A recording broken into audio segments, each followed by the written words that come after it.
what are you going to do to it when you can? So for me personally, I've since starting this grew up in the analog world, was basically thrown into the digital world, and have since gone back to the analog world because I just like it better. It's not right or wrong. It's just I just prefer it. But tuning a PA the way I want it to sound, for me, is drastically different when I'm on an analog desk versus a digital desk. They just do different things. Again, not right or wrong, they're just different. I prefer the analog, it's my flavor.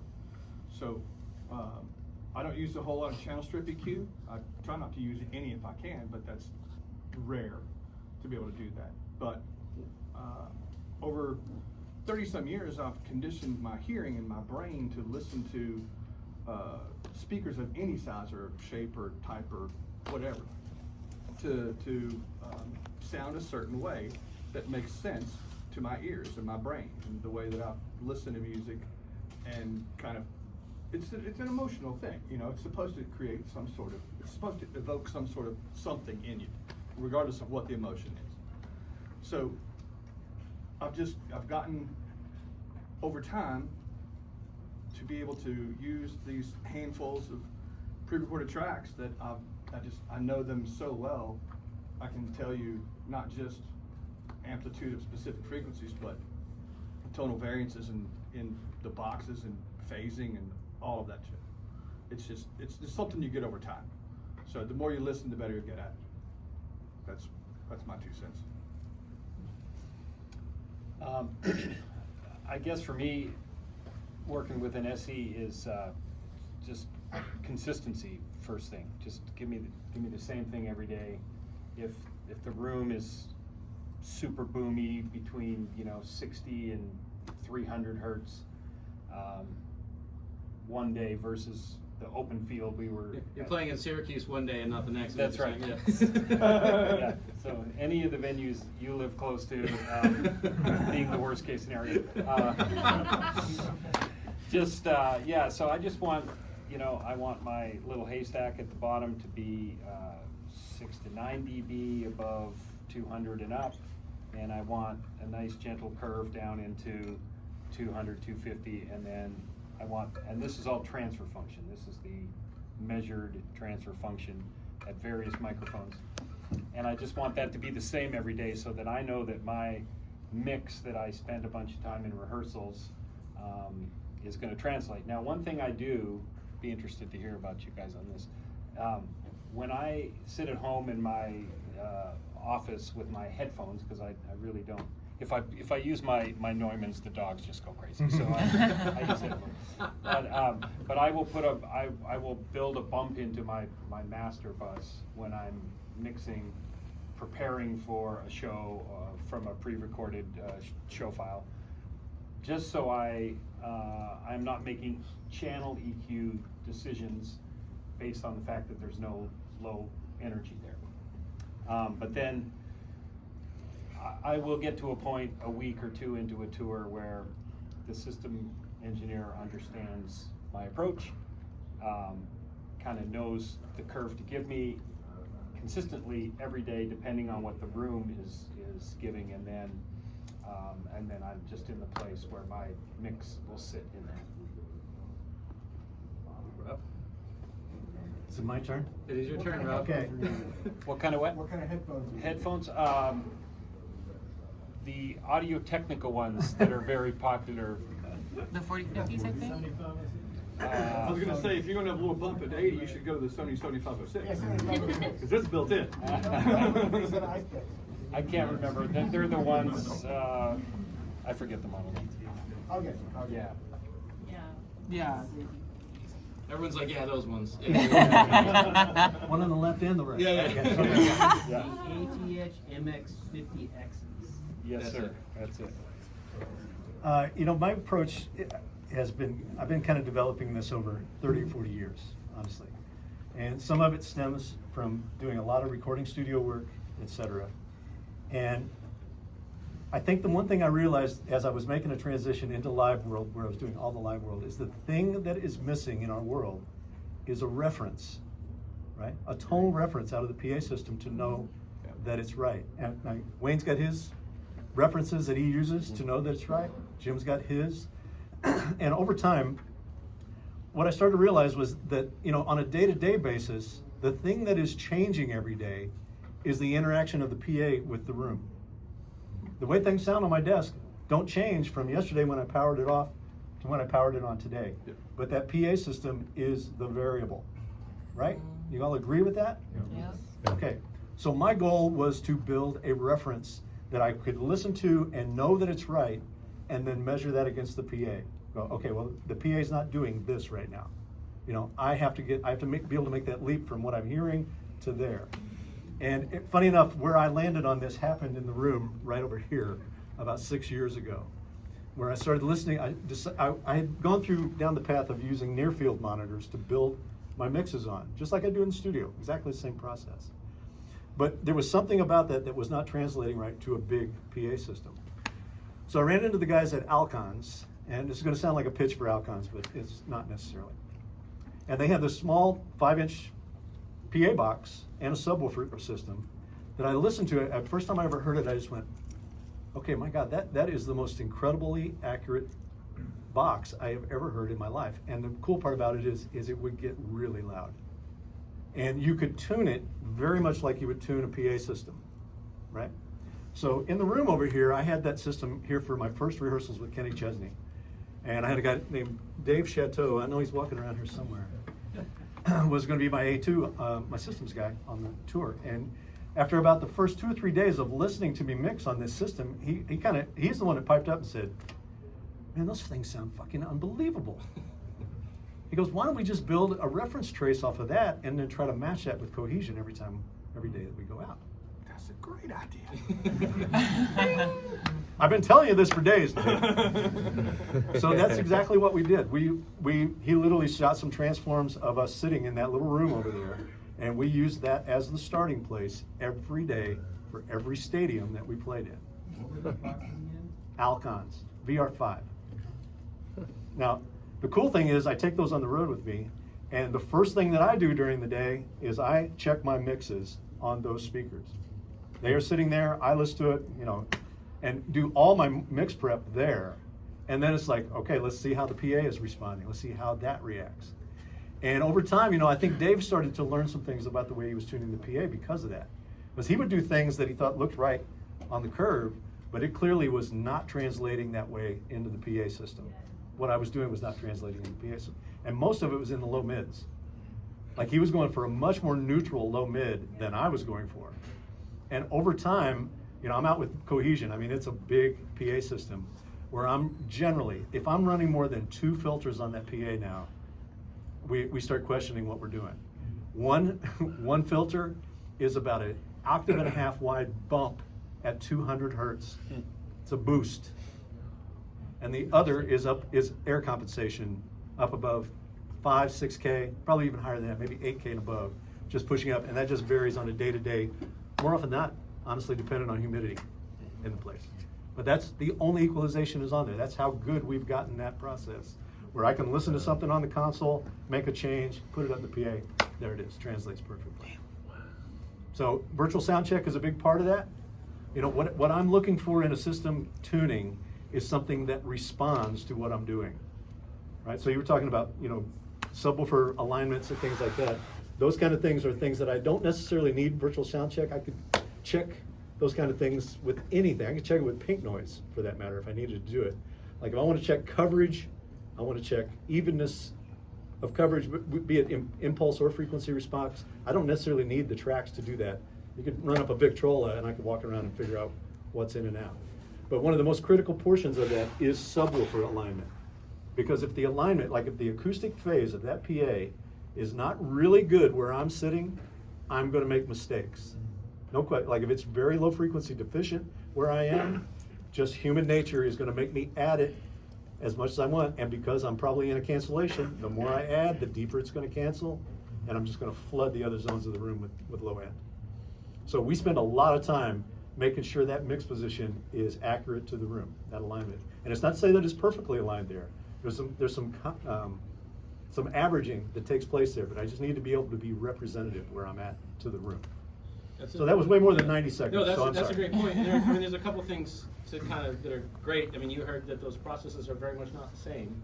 And so, I have to get to the point where I'm trying to anticipate what are they going to be focusing on, how to sort of listen through their ears. And you can, on my website, there's a Spotify playlist that I use to listen to PAs. And the last couple tunes are there because that's what I know that particular front of house is going to listen to. You can sort of tell who I'm working for at the moment because you can see if it's Sting, it's probably Wayne on the end. And the other point about that, Robert, that was great is sometimes you just have things that you have to deal with. Wayne and I, like just last week, we were under a balcony, and I said, the PA sounds totally different. Back here was like an acoustic funnel. It was terrible. God awful. And so, in a very real way, you have to say, this is not representative compared to everywhere else, and I can't do anything about that, but we need to talk about in what ways it is not representative, so he's not chasing that in his mix all night and making it crazy everywhere else. And Get a so, pop-up cabinet. Yeah. That would be higher with I walked 7 dust. 4 miles that day and Yeah. never left the building. And I'll tell you, I mean, that's one of the secrets that you can do with near fields, though, especially in today's digital consoles. You can set this up very quickly. Is I will take a response curve sitting under that balcony, and build an inverse of that curve in my near fields, right? And just squeak them in there, and it'll fill in the holes so that you can at least sit there and mix as a human and not overly react to all this awful tonality that's happening, and you can easily delay it back in time with the PA on the console. It's very easily done. So if I'm in those kind of situations, and don't kid yourself, these kind of things happen at every mixing level. If we're in stadiums and I'm mixing out on a platform, I'm suffering compression in that platform. It sounds different if I step out from under that roof. I will say this, I got to see Robert in the last show, the tour last year, and it was pretty fantastic. And I don't say that about too many people. Thank you. Like, I'm old and I really don't like most things. But I have to say the control over the low end in that PA was some of the best I've ever heard live. Thank you, man. It was Thank you. fantastic. And I walked away with that. I'm like, oh, I'm not that good. So I got to take over a mix tour from Robert in 2003 with Matchbox 20. And Thanks for making me look bad for the and last 10 years. And I was going to do the inverse of that. No, but it was like, I stood there for 3 nights with my notepad and like, okay, when does the solo happen? Okay, yeah, this, and I'm just sitting there the whole time going, oh shit, I got to follow this. But yeah, apparently, well, they've been pretty lucky with engineers. I mean, Yeah. they've Well, money buys you a lot of luck. that's Jim, right. Yeah, but yeah, I've been there mostly there for 22 years since then. Had to miss a couple of them, but yeah, it's it was interesting to hear Robert mix, and I'd never heard you mix before that time, and to know you got to follow that. So it's called upping your game. well, I don't want to go down a rabbit hole on this, but it's interesting. We were talking about this last night. When Jim goes out on Matchbox gigs, the ones that I've seen at least, he's often on PA du jour, whatever the vendor happened to bring that day. So he's got to come in and get a completely different PA, whether it's flown in an arena or ground stacked outside on a NASCAR track, and still get it to sound like Matchbox 20. And one of the incredible things is that he always gets it back to, I'm like, yep, and I can tell that that's Jim's mix, and I'd be able to spot it if it wasn't. So I don't know, maybe all of you can just talk a little bit about kind of, walking that in and trying to hit the target when you don't have the, let's call it, luxury of having a dedicated PA on the truck with a dedicated tech with it who understands what you're trying to do every day. How do you do festivals or something like that? How do you approach that? Patience and tolerance. And Very much communication. Yeah. Well, of course, but being the one guy here who has PA du jour more than both of these fine gentlemen, walking into a room and not having any clue what you're getting into until you physically see it, because all the advanced work in the world doesn't matter if they don't tell you the truth. And 9 times out of 10, they won't tell you the truth. We did a couple of weeks ago, a theater in the South, which I won't name, with a semi-antiquated PA, which I also won't name. And there were 4 boxes at the top. It was a 10-box hang. There were 4 boxes at the top that were literally either 0 or 1, pointing up to the back of the second balcony. Yeah. Remember the overshoot? Yeah. Yeah, well, they missed by a mile. So there's 3 boxes in the middle zone and 3 boxes at the bottom. It's far less than ideal in any way, shape, or form. Plus, it was hung on a single 2-ton motor. So you can't really do this. Well, I made them bring the PA in and rehang it. I did. Yeah. And it went from 15 feet 5 inches of trim height to 21 feet 6 inches in trim height. Wow. And it barely hit the back wall. Barely. So, every day is a different approach for me personally. But you have to be, I don't know, all those years of Mercy mixing in the 90s and even in the 80s, you kind of hone those skills a little bit where you don't have the luxury of carrying a PA or an SE. You kind of have to do it yourself, you know? Well, you know, the one thing I want to add to what you just said, Wayne, is when you walk into a festival or something like that where you didn't get to design it. Yeah. Also, 0 degrees. We saw that. Always Everyone bad. knows don't do Never. 0. Don't ever do 0 ever for anything. I want ever. to make T-shirts about that or something, but Yeah. yeah. I want to send it to a few people. I mean, it's really kind of startling to me and amazing. Even at this, with the knowledge that we have now, how many times I've run into a PA du jour where a company will put up a line source, 0 angles in it. Yeah, And it's I like, can think of a couple guys, I can think of a show couple me in the California. software you used to set this up. You know? Yeah. I go in and walk in and see a 24 box Well, that's- hang, and 20 of the boxes Yeah, are set 0, to 0, 0, 0, 0, 0, 10. Oh. Yeah, oh yeah. Oh, yeah. I won't. I'll say it out loud, but ask me outside. I'll tell you. There's this concept of priorities when I walk into a PA that I didn't design and I have to hand over, do the best I can with it and hand it to a mix engineer often on like a festival or something like that. And there's going to be a list of things that I wish I could change, and you have to prioritize them and go, okay, if I get one ask, it's going to be that. Yeah. You know, one act I was with, the front row experience was a really big deal, and the front fills were just kind of like over the heads of everybody. And I said, if I can ask for one thing, I want to aim these front fills differently, and I'll jump down to the pit and help you do it. But that's the biggest change we can make right now. That's really going to make my days easier. So I always have a list of things that I would like to change, and I prioritize it. And I start with the biggest thing that I think I can get the most improvement with, and I go to there. And if they're still feeling accommodating, then we'll go to number 2. But I'm always building that mental priority list as I go. Jim, you want to? Yeah, I think after 40-something years of mixing, the one thing we do a lot of is just instinct, just sheer instinct. Because when you tune the PA in the afternoon, it was 80 degrees and the humidity was at 80%. Brutal. And the That room sucks. cools down. Like Or that- 30%. Yeah. Phoenix, Yeah. Robert knows about that. Yeah. You know, where the high end is not making it 100 feet to the front of house mix, and you walk 20 feet forward, and it's like, why can't I mix here? You know, Yeah. but ticket. but yeah, but often it's just sheer instinct, and especially when like that NASCAR race you're talking about Yeah. in Charlotte, it was a grass infield that we were playing from. I've done that one. Yeah, and it was a ground stacked VTX rig, and we got it with some work. We got it to sound pretty good. Bunch of people get in between me and that PA, and this whole sounds like this.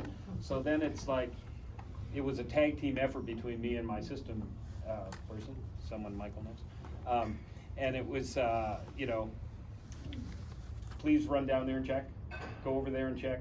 I'm going to start doing this, but you have to let me know if I'm melting people or what the things I'm trying to do to make it good from here back, and so at some point you just have to compromise and say this PA was not deployed correctly so I Smash did, audio I, right there. yeah. Sometimes you have to take those front fills and move them off to the side. Just stand up on their end and point them to the middle. Yep, done that. Well, this idea of like a second set of ears, right? Like once you start mixing, you have to be there. Yeah. So you can hear the stuff that's pointed at you. As the rigs get bigger, more and more of the PA is not pointed at you. And so my job is all the other bits.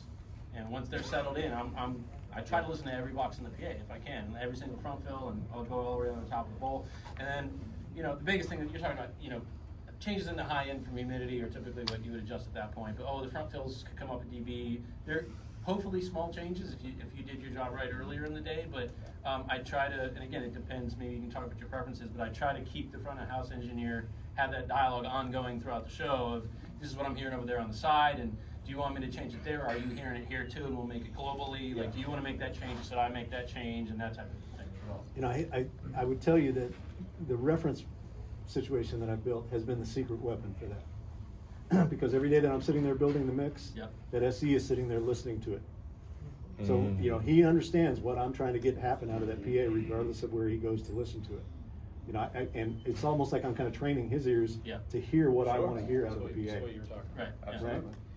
Yeah. And you said something a couple of years ago to me, Robert, that I think about often, and you said, I want to be involved in this Wayne has literally said, Wayne says, I'm going to stand here and make it sound good here, you make it sound good everywhere else. I go, you want to walk up to the balcony? He says, nope, right? So there's a spectrum, and Robert, you said. If I don't trust him enough, to do that, then he shouldn't be my SE. Well, that has to be earned. But You have there's to also develop a good that reason we relationship. don't want to walk up the balcony. Yeah. Well, again, getting back to the old, and I hate most things. Well, The nuance of that Yeah. is, and I really I put some pretty heavy demands on my system guy to be Sure. able to do this kind of thing. Sure. What I needed him to be able to do is to be smart enough or insightful enough to be able to go out and listen and understand it's not the PA problem. That's the bass guitar tuning right now. Do I touch need to it go or do down I and not tell him, touch it's it? like, Right. have a listen to your bass guitar sound. Is everything Right. okay on it? Is it me it's or not is it you? Yeah. Right. And that's that's the challenge, right? Right. When we push up a fader and it doesn't sound right, is it the source? Is it something I'm doing on the console? Or is it the PA? Or is it the room? And as in a modern Where do PA, I go? there are so many places in that signal chain where we have the capacity to make an adjustment. And if you don't adjust in the right spot, you're messing something else up. So I mean, flip that up and look at it against how you work in the studio, right? right. It's like, okay, if I'm in the studio and I don't have enough bottom end on my mix right now, I don't ask the studio manager to add more subwoofers to the monitoring environment, right? It means my mix is lacking in that frequency range. And when we get to the point where we understand that relationship out there, you're gonna make some really, really good gains. Because I can tell you, all the bottom end you want is sitting on the console if you wanna go get it. And then some. And then some, yeah. You said you want to walk with your SE and see what they're doing and look at those filters. Yeah. And the thing Because I've got to be able to do that Right, math and well- go, no, that's the problem there. Right. You said it's not that I don't trust you. It's just that later on in the show, if I'm hearing something, I got to have it. I'm going to say, no, I know it's not the side hang because I looked at the side hang EQ and I know what they're doing over there. So I know that the problem's elsewhere. And you were just talking about having that context so you can eliminate issues when you hear it. A great example of that in recent kind of PA deployment that we've like I've run into now in the stadiums. And Wayne, this is going to play to your comment there. I can tell you that this is going to have an impact on this. We started, if you see in stadium PAs, we'll have a main array and what we call an aux array, which is pointing down to the corners, and then a side array that is going up the sides. And the way it used to be done would be, this would be the longest array, Right. this would be the next longest array, and this would be the shortest array. And taking what Michael has explained to you today in terms of line length, right? What ends up happening is out at the mix position and out at the other positions, we hear late arriving low frequency from these middle and outside arrays, right? So how do we combat that problem? Make them longer, make the onstage shorter. So my longest line in the PA design is the aux array, one that's heading down to the corners. And that plays right in, like you can look at it, you can scientifically look at it out front in FFT if you do lobe study, right? Okay, I'm gonna take a look at the main array, stored trace. Now I'm gonna turn off that array and turn on the aux array and look at it over the stored trace. And you'll see the late arriving low frequency. And it just makes it inaccurate. It makes it very hard to control low frequency out in the middle of the house because of the late arriving low frequency from those other arrays. You always leave the side arrays, aux arrays, full frequency? Yeah. Always. Well, no, I mean, they're bandpassed into the subwoofers, but. Yeah. That's a really great idea of a general topic that I like to think about, questioning sort of assumptions that we make. Yeah.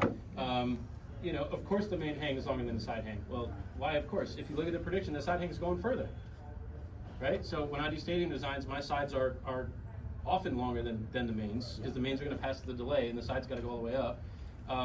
Everybody knows that the wide box is the downfill box and it goes at the bottom of the hang, except when I put it at the top because it does what I want, right? So like just doing something because that's the way that it's done is not necessarily the best solution. And so if you want to really talk about how do we optimize our decisions, when you find yourself relying on those assumptions, question them. And maybe we're doing those things because there's a good reason for it, but maybe there's a way to do something a little different that nobody thought about because everyone's just sort of in the that pattern. process was counterintuitive to Right. what we kind of learned over 20 or 30 years. I More energy down the hall, less energy Right, to the sides. right. But no, Right. if you understand how line math works, that's not the great choice, right? You used to be able to not put a wide panther above a long panther in the software and crash it. And they fixed it because I was doing it, and they thought I was nuts. And then they came to one of my shows and they're like, "Oh, I see what you're doing." So, yeah. Okay, So got now it. you can do it. So those are the things. It's like you literally couldn't even do that and predict it. And so it sounds like a silly thing to do, but I mean, stereo front fills. You were just talking about that. Is that a silly thing to do? We do it on Sturgill. So these. Did LCR front field? Yeah, right. So understand why we do things because there's as he's talking about 3 decades, 4 decades. There's this huge mass of experience that we've built up on how to do this job.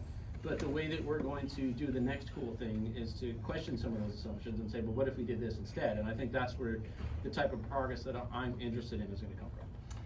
Yeah, I mean, we totally shifted gears in 2000. You were saying in the panel earlier, but when the liner system came along, I mean, I went from an EAW 850 PA to VDOS, and it's like, okay, let's just forget everything we learned up to this point. And you think about those old Claire S4 arrays, where the lighting design did not matter because it was all behind the speakers. The black cloud. The yes. black cloud. You know what he has in rehearsal though? S4s. Yeah. Yep. Every January we go to rehearsal and I'll bring a pair of S4s and a pair of S4 subs and a rack and a cable just so I can remember how to do it. I was lucky enough to live through a time when they tried to take the S4 and hang it in a line and use it. And that was a school in what bad line source math. You learned very quickly. It was just like, doesn't whoa. work. Yep, would not work. Nope. Yeah. What chain motors did they use for that? Oh, it was all 2 tons for that. All yeah. 2 tons. Yeah, no doubt. Yeah. Hey, I have to run to a podcast, so last you, chance Robert. for a Thank you, question, Robert. maybe? I got one that kind of relates to what you were talking about. So you were saying at front of house when you're using, like you have your main hang, your aux hang, and your side hang, right? Yep. And you're hearing late arrival times from your side hang at front of house. Low frequency wise. Right. I've heard that if you trim your bottom box out at the same height on your main and aux and side hangs like that, that really affects the timing on that, at least from your reference point in front of house. Is there any truth in that? Like when you have all what a of your great bottom question. boxes? Well, What if a it's all great hanging question. at the same height, you still have a timing difference. Sure, from but- out in the middle of the room, for sure. But all 3 of those systems are not aligned together at whatever point in the room you're choosing to align them, right? They may be aligned up, they might. I know that everywhere might you go be. in the room, it's gonna be a different arrival time, right? Well, you're gonna, Pythagorean theorem. what, the approach we take on aligning those arrays is we find the point in the space where they have the most interaction. Yeah. The highest point of interaction, where they're both the highest amplitude and they're out of time. We'll time for that. And then once you have that, as you get off axis of it, the amplitude will drop a little bit and the comb will drop. So that's our approach to it there. But that doesn't ensure low frequency alignment out in the middle of the space. for Yeah, sure. 'cause, I mean, you think about the lobe at front of house and 15 feet or so off for standard sub frequencies, that's your main null. So if your main array's there, side array's there, so you got 15 feet happening all over the place that are. I talk about this extensively tomorrow in my thing at 10 o'clock. This is a shameless plug here. So if you want to come by and discuss this, we can talk about We it. got Alcons, Audio Technica, and now Robert. Yeah. Shameless plugs. Robert, thank you for Yes. coming. My Robert. pleasure. Thank you for the invite. Thank you, guys. All right, we've got some time still, so I'm going to move over here, actually. Come on. Yeah. All right, let's talk about this. You mentioned to me, Jim, on this last year, you had the same system tech you had for a while, and you said this is the first time you've really been comfortable handing off Yeah. more of that responsibility. Yeah. Can you talk about that process of building a relationship? Yeah, and it was, I mean, we started the 23 Matchbox 20 cycle with a bunch of one-offs. First one in Newfoundland. So here's this younger system engineer, very, very sharp, but spent most of the time on stage. Your PA text is here. I know. He's touching you. That's a face of judgment right there. No. That's the face of stage right there. Yeah. Emily Pickle, famous PA tech for Matchbox 20.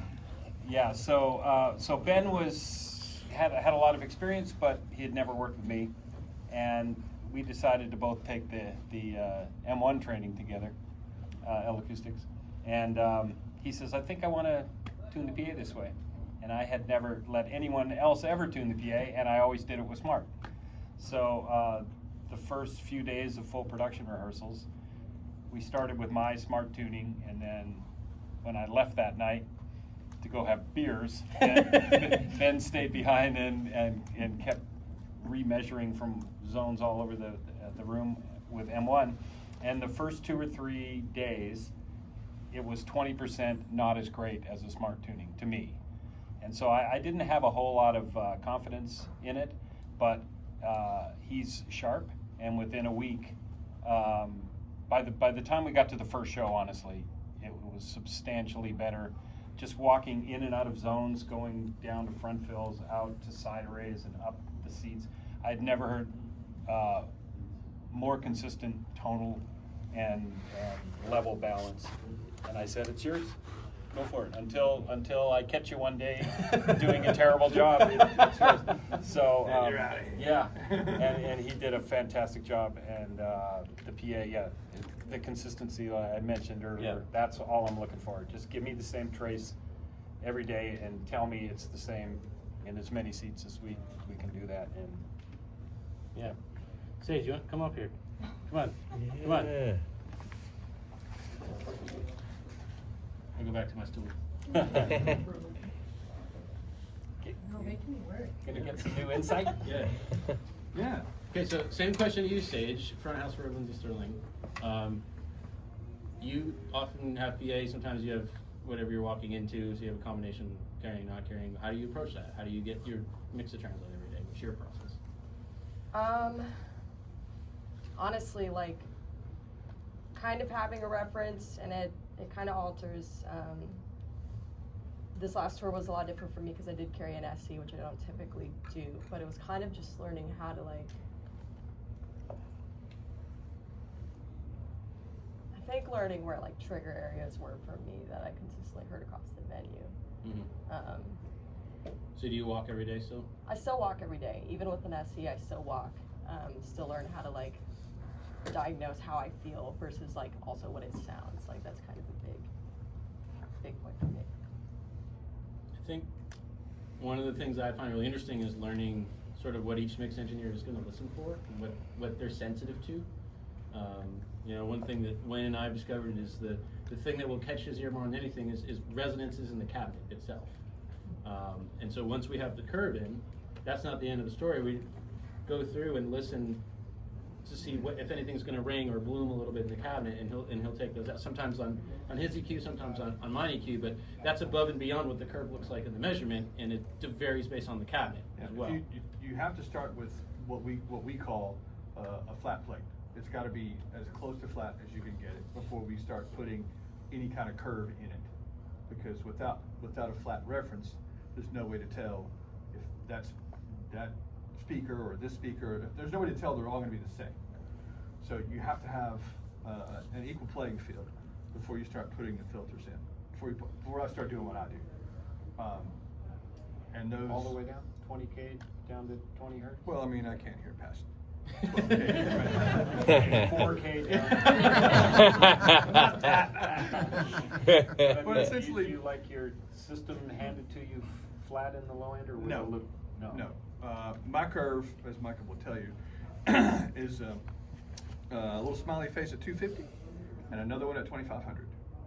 call them the Pauley fangs because it's like two Yeah. little. Like Yeah. this. Yeah. And that's what it does. And then do you derive the sub energy from your mix? I do.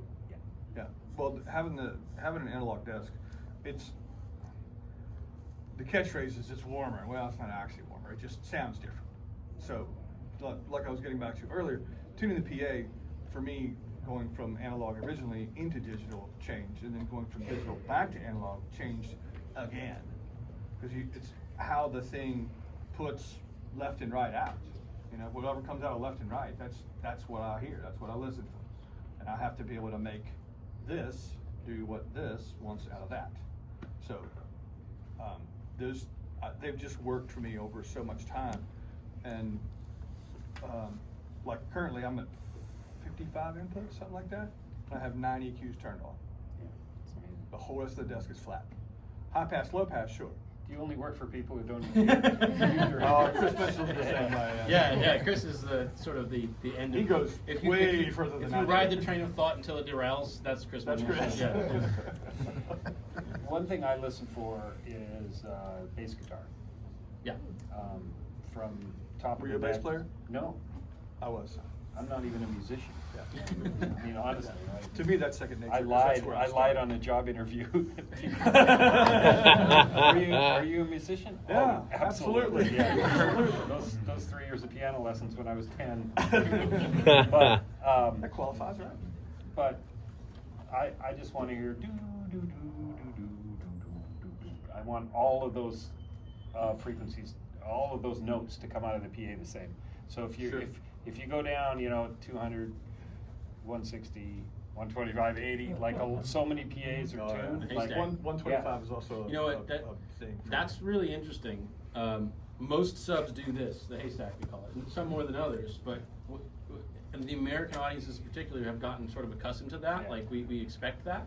What's really interesting is a lot of mix engineers from Europe do not expect that. And one of the things that I've found that Wayne and I do particularly is I take the haystack out. And if you listen to that, you go, whoa, that's a lot of sub. You turn the sub down, now you have a big hole at like 100 hertz because it's no longer meeting the mains, okay? So instead of turning the sub down, I put a big fat filter at like 65, and I go from this to that. And so it's much closer to what you would expect your sub to do in a studio, and you don't open up a hole between 90 and 110, and you get less resonance and a much more natural, like you were saying, Jim, when the bass is going down the neck, you don't have one note that just Right. is crazy. Right. And it looks weird in the processing.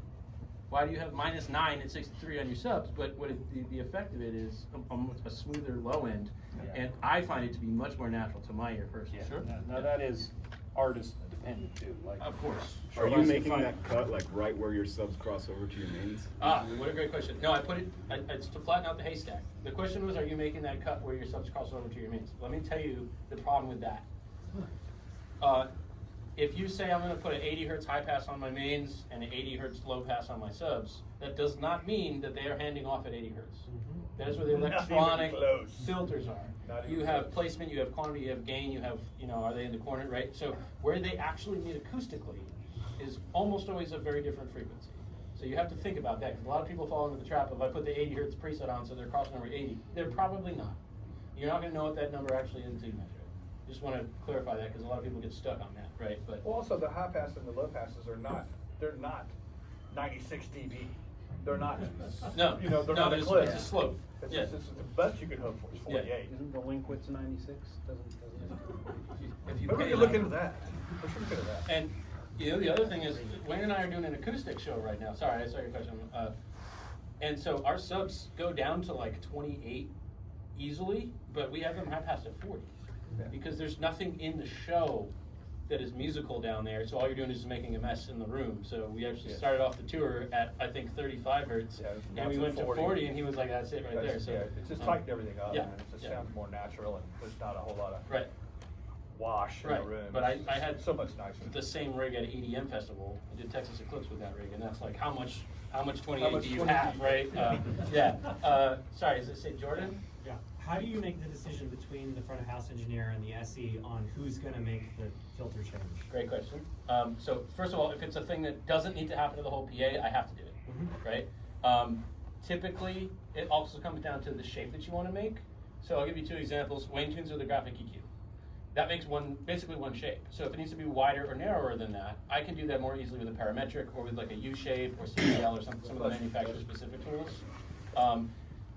As Robert was saying, probably what changed was the room.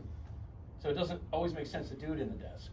Also on the Sturgill, we stream the board mix.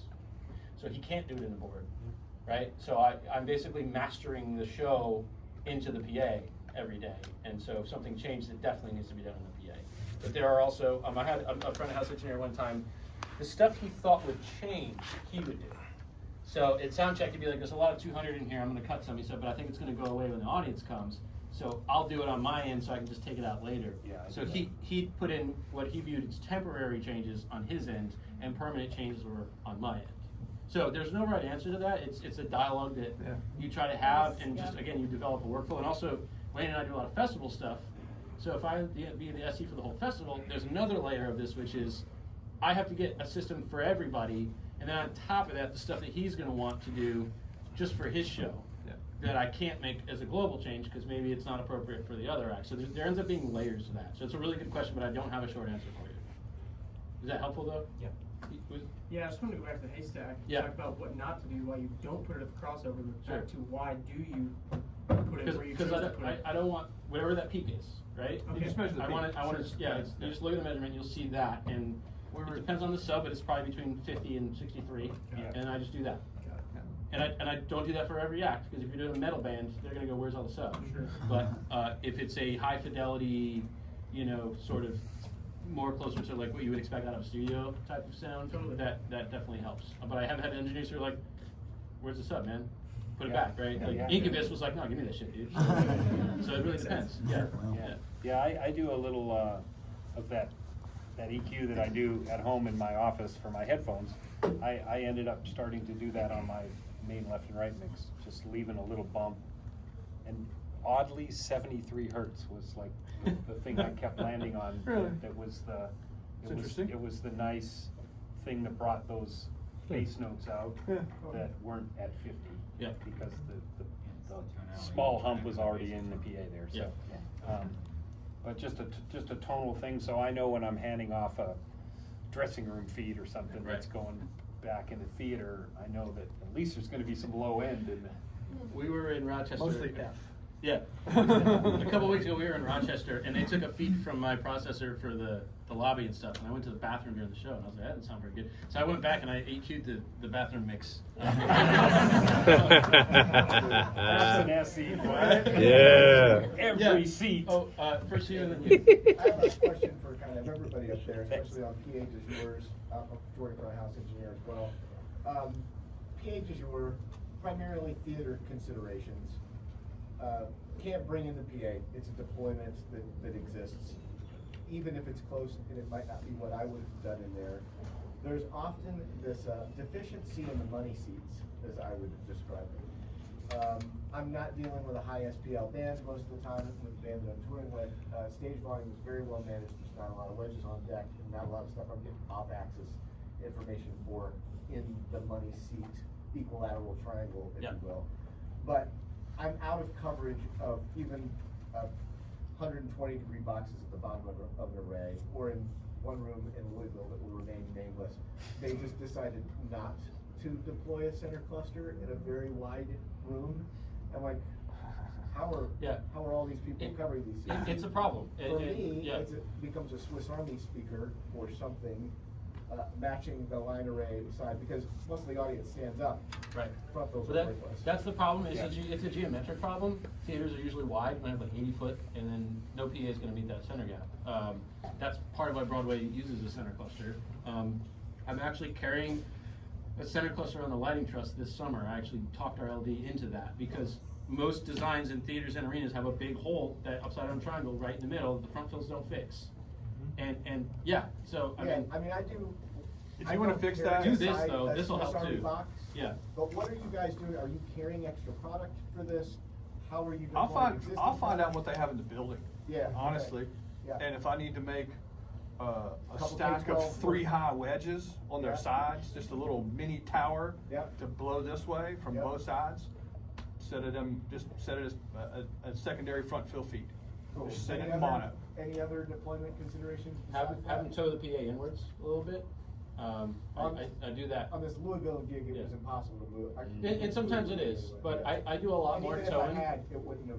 Yeah. I would have missed the outside. That's the trade-off. I mean, at Red Rocks, I tow in because that center gap is notoriously For sure. big, and the mix engineer's in it. For sure. I tow in, it looks crazy, and the riggers are like, "Are you sure?" I'm like, "Yes." Yeah. And now you have a big hole in the corners that you have to fill, so that's part of the trade-off. But carrying a little fill package Yeah. is probably the most practical solution to that. And What are it's- you doing? Usually, kind of like we'll see if we can take in some front fills to cover in that area, and then And you elevate navigate them? from that. Yeah. Okay. Otherwise, it's just a conversation to see what we can get away with the local SEs or with the audio, like just see what they'll let us do. Sometimes Kinda you what you can't. mentioned Yeah, earlier. I mean, Yeah. I don't know what theater it was, but the deck was 3.5 feet, and I texted our PM and I said, "You're probably the first couple rows. They're going to complain, and there's nothing I can do about it. I'm just letting you know this is out of our control." So part of that is just building the awareness, and sometimes that's all you can do is just have a dialogue about it. Who else had a question? Yeah. Yeah, so with the whole haystack thing and I personally have a huge problem with the overly boosted sub and low end that's found itself in live shows. Yeah. I think it's just really terrible. It sounds terrible. That's because it is. It is. It's There's a objectively reason for bad. that. I know people like it, but it's almost like a symptom of low end hearing loss, which is probably. But unrelated to that, about deployment.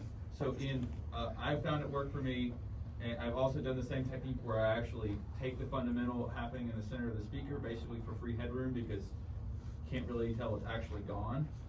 But dual subwoofer setups in the sense of like actually using the available speakers to essentially have two bandpass ranges in the sub frequency range to allow headroom out of the boxes and prevent actual issues with the resonance, and particularly in a very, very busy low end mix with lots of low end element, which is again common when you have constant sustaining bass guitar, long sustaining, synth keys. Sure.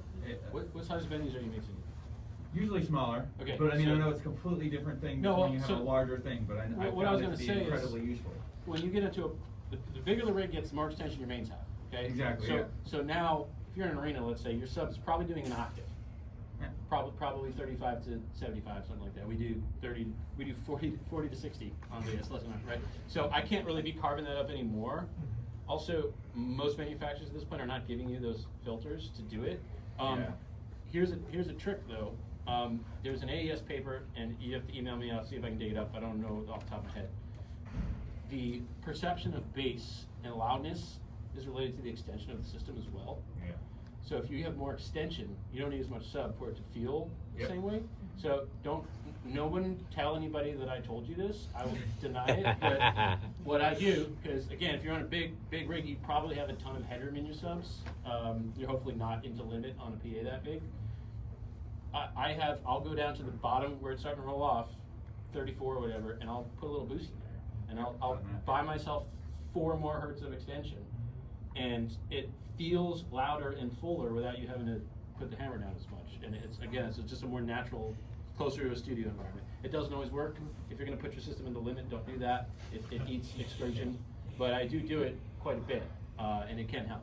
So that's not exactly what you asked, but it's close. It's pretty much just confirming, because I know it's a completely different deployment on what the Sure. capabilities on our large rig, because they're Yeah. not really designed for that. Sure. But that actually has worked in every size venue, particularly when it's underpowered system with too few subs. Yeah. It can be Okay, the let me same give you another as- one for as that 10 then. times. So whatever the roll off is, you'll see it in the measurement. I think manufacturers should make that steeper in pretty much all cases, but 110 hertz does not sound good out of any subwoofer that's ever been made. Okay. Yeah. If you put a steeper filter, you're smearing your impulse response, and it just gets pillowy and shitty sounding. That's the technical term. If you use a parametric at like 110, boost it, make it narrow, sweep it around until it sounds as garbagey as possible, and go like -18. So a lot of my subs have this really nasty plunge in there, but it cleans it up so much, and you get some headroom back. So try that too. So I'm EQing the edges of the sub response. That's a very useful tool. Yeah. Even before Michael and I met, I used to do that Cause I don't want the subs, me personally, I don't want the subs and the low end of the PA to make the same frequency. None. So I'll listen to the mains, and if they go to 60 or 70 or 80, whatever it is, I'll go to the subs and put a high band pass on it until I don't hear the same frequency out of the subs that I hear out of the PA. What that does is it eliminates a lot of energy that's useless, because it's all it's doing is it's creating the mud for me between the two points of origin.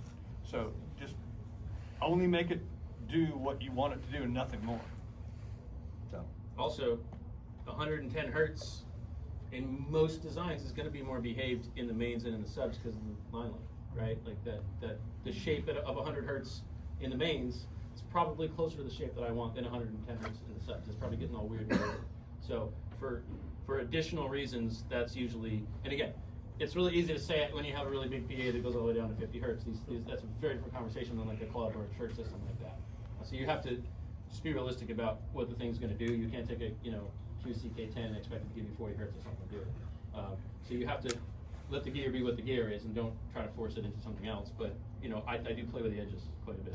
Phase linearity of that 100 hertz cut is of super big importance at that point too, because if you're not so phase linear EQ and you got that 100, you're going to start seeing up the food chain. If you use a parametric, you'll be fine. If you use a graphic EQ, that's a fun experiment. Get a graphic EQ and measure it. Measure the graphic, get a different graphic and measure that one. They're not all the same. They do very different things. Was there another question somewhere that I saw? Is that it? Yes. Approach to rooms for things like PA du jour. Yeah. I don't know if everyone has the approach. I haven't seen this in like a lot of things in the general discussion, is using the actual dimensionality of the room, and I found that to always be the source of a lot of acoustic problems. It's literally a situation of the dimension, Sure. Particularly in if it's 100 foot or less. Right, That's always right, the source right. of the acoustic issue, ends up being the specific dimension causing a note or whatever, and that just beats the PA, and I just usually have to check smart or whatever other tools, but that seems to always be major source of issue, not necessarily the voicing or tuning of Yeah, the PA. so Ethan Weiner has a book called The Audio Expert, and he talks a lot about how we're worried about half a dB at 20K on my measurement mic, and he said the room is plus or minus 18. Like, what are we talking about, right? So that's in most cases that's the majority shareholder. The thing that your comment prompted me to say, if you're going into a festival, if you're going into a PA du jour ring, ask the vendor, hey, can I see the design?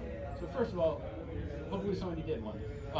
I did Blue Ridge Rock Fest a couple of years ago. There's like 35 bands, and I emailed the vendor ahead of time and said, can I see the sound vision file?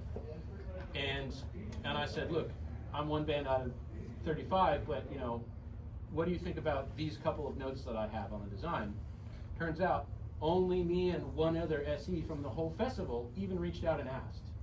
So you have a higher than you might think odds of getting what you want, because most people don't even think to ask. So I always ask, and then in that case it was me and the other bands SE got together and agreed on this is what we want to do, and sent it back to the festival, and they said, great, that's it. So ask the vendor ahead of time for the file. And sometimes I go, cool, looks good. Sometimes I'll make a couple of changes and go, can we do this?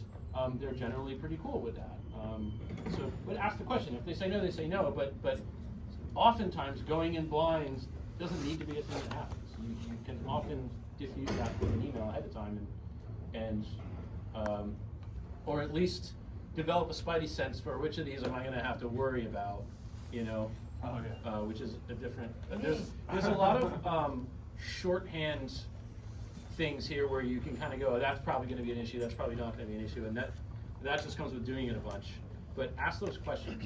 I ask for pictures. If the tech pack doesn't have actual pictures of the space, I ask for pictures of the space. I go on YouTube and I look for concert footage that fans upload. I go on Google Photos. I look for as much as I can as early in the process as possible. I'm talking a month ahead of time. So when the advancing conversation comes up, I'm informed. I'm ready to have that conversation. And I keep everything. I keep my tech packs, I keep my measurement data, I keep my designs. I'm doing a festival next month in New Orleans. That'll be my third year doing it. and I have all my files from last year, all my files from the year before. And I'm not going to go and hang the same design. I've never repeated a design ever, because for me that's an opportunity to try a new thing. Sure. But I'm just going to go back and look and see what I did last year and say, okay, well, if I could change one thing this year, what I want to change, and that's the fun for me. Why is it always Louisiana? We're always doing crazy It's shit. always Louisiana. Always doing crazy shit in Louisiana. Yeah. Is there any? How many Have you time been here? to Louisiana? We have one last My ex-wife question. was from Anybody have Louisiana. one last question? Okay. Thank you everyone for coming. I really appreciate you being here, for your thoughtful questions, and thank you to Wayne and Rob and Jim.